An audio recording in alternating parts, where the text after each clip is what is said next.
Bonjour Frédéric. Bonjour. Alors aujourd'hui, une fois n'est pas coutume, on va quitter les câbles et le rez-de-chaussée pour aller dans le ciel pour parler des avions du futur. Voilà, les avions du futur. Alors c'est le premier. Alors, faire Sydney-New York en moins de 2 heures, ce sera peut-être un jour possible, on en parle beaucoup. Alors là, c'est un projet qui a été dévoilé par l'US Air Force qui travaille avec le fabricant de moteurs Pratt & Whitney.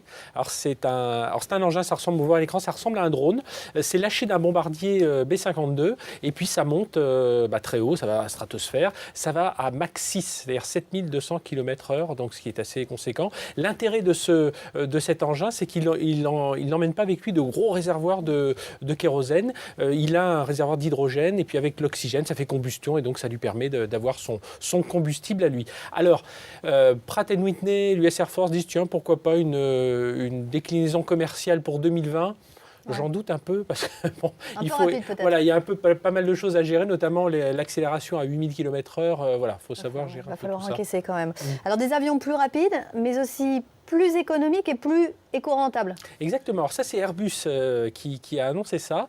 Alors Airbus, il faut qu'on fasse des économies sur le carburant. Là, on le voit à l'écran. Airbus propose des sortes de catapultes qui sont le long de la piste de décollage. C'est quelque chose d'effrayant quand vous dites comme ça. C'est la foire du trône. C'est la foire du trône. Donc, en tout cas, l'avion économise du carburant. Deuxième source d'économie, lorsqu'il est en vol, les avions volent en patrouille, en formation, comme on le voit à l'écran. Donc, ça permet de limiter les émissions de carburant. Ça permet tout un tas d'économies. Et puis, notamment aussi sur les tunnels aériens. On n'est pas obligé d'en gérer plusieurs. Et à l'atterrissage, l'avion peut réduire ses gaz de façon considérable. Moins de bruit, économie. Il va récupérer son espèce de petit chariot pour aller se parquer.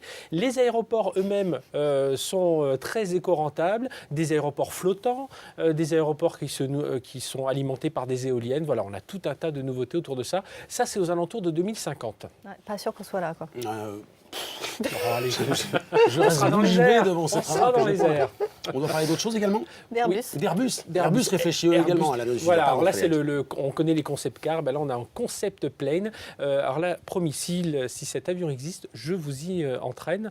Première chose, un espace incroyable. On peut même jouer au golf. Là, on a un écran virtuel et on se retrouve. Alors, je pense que c'est pour les classes de première, mais en tout cas, on peut tester son swing à 10 000 mètres d'altitude. Et puis, il y a surtout cette cabine incroyable, panoramique, qui s'ouvre sur le ciel, des fauteuils qui s'orientent selon l'orientation du soleil. La nuit, on suit aussi l'évolution du ciel. Tout ça dans un confort, dans un luxe. C'est quand même pas mal ce qu'on nous prépare pour 2050. Ok, ça fait rêver. Ça vaut le coup de rester. Finalement, on va rester. Merci Frédéric. Merci Frédéric.